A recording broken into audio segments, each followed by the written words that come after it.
Pernah kepikiran nggak jadi bandar narkoba? Santai, gue bukan ngajak kalian ke jalan yang salah ya. Tapi gimana kalau ada game yang bikin kita ngalamin semua proses bisnis gelap ini, dari nol sampai jadi raja obat-obatan. Jadi kemarin gue lihat di YouTube itu ada youtuber yang lagi main game simulasi gitu. Dan katanya ini lagi populer dan review bagus di Steam. Memang gue lihat dan gue akui itu memang bagus banget, terlebih lagi dengan detail yang dikasih oleh developer. Namun kalau dilihat-lihat ya, ada salah satu hal yang menarik dari game ini yang terfokuskan ke temanya.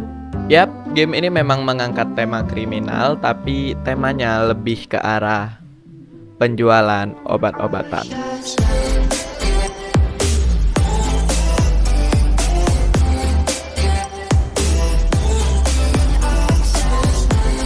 Schedule One dirilis oleh Low Poly Studios pada 24 Maret 2025 dalam akses awal di Steam untuk Windows.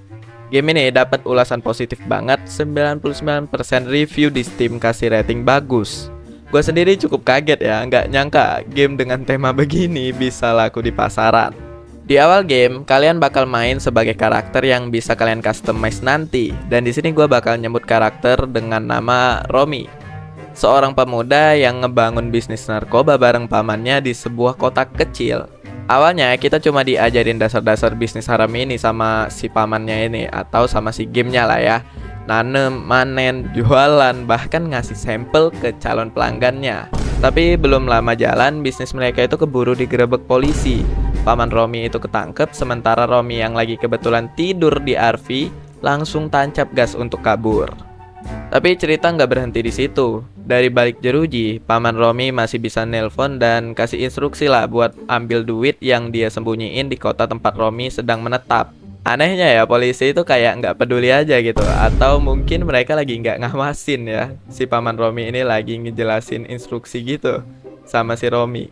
Mana lagi lebih gila lagi kan, si paman malah nyuruh Romi buat lanjut bisnis secara sendirian.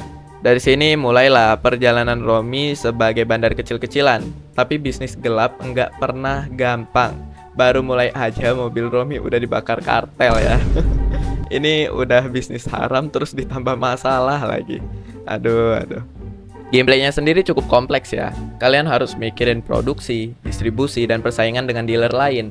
Ada juga elemen sosial yang bikin kalian itu bisa ngobrol sama NPC dan bikin keputusan yang nantinya bakal ngefek ke jalan cerita. Jadi bukan cuma jualan doang, tapi ada banyak hal yang harus dipertimbangkan di setiap langkah.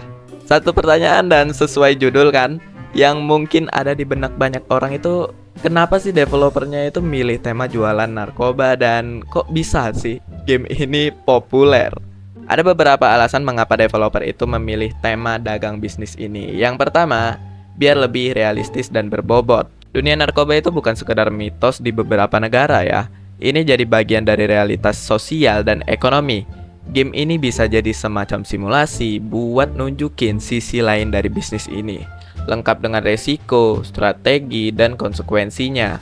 Yang kedua itu eksplorasi sisi gelap kehidupan.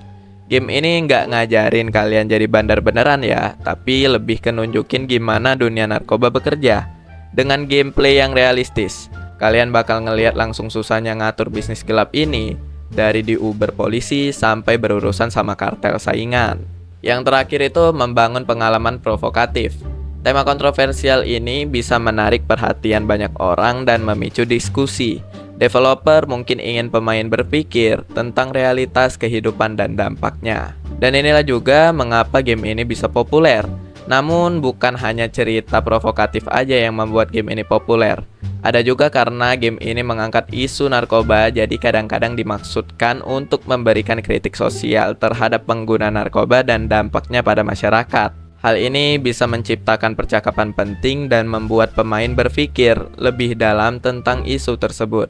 Dan juga karena gameplay yang menarik, walaupun tema kontroversi, game ini menawarkan gameplay yang seru atau mekanik yang menyenangkan dan detail juga, sehingga pemain merasa terhibur dan terlibat dalam pengalaman bermain. Tapi ya nggak bisa dipungkiri kalau game ini dengan tema kayak gini pasti ada pro dan kontra. Makanya ratingnya itu juga tinggi biar nggak sembarangan orang bisa main. Kalau udah bertema kayak gini, udah nggak bisa dipungkiri jika nanti ada negara yang akan nge-banned game ini. Mungkin dari Iran, Arab Saudi atau Cina yang memiliki hukum ketat apalagi berhubungan dengan kriminal-kriminal gini. Nah, gua ngerasa kalau ada potensi yang bakalan di-banned oleh Steam, namun potensinya itu kecil banget. Karena bisa kita lihat Steam itu jarang banget melarang game dewasa meskipun kontroversi. Ya mana lagi ada kemungkinan ada banyak game serupa yang tidak dilarang.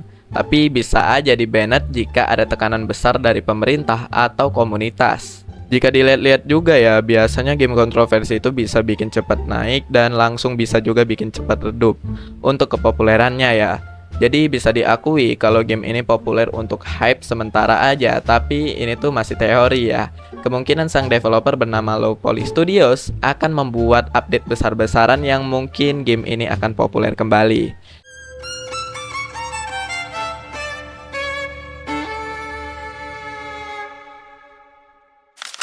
Dan itulah alasan mengapa game Schedule One itu mengangkat tema menjadi bandar narkoba secara simulasi ya, non real life nih. Jadi gimana nih? Ada teori menarik mengapa game ini memiliki tema seperti itu dan bisa populer? Silahkan komen aja di kolom komentar. So thanks sudah nonton sampai habis, like dan subscribe video ini dan invite guys Discord gua ya kan, karena masih 7 member. Aduh, emang rendah banget lagi turun nih. Kan yang naik jabatan. Aduh. Dan udah join add fun to the newbie.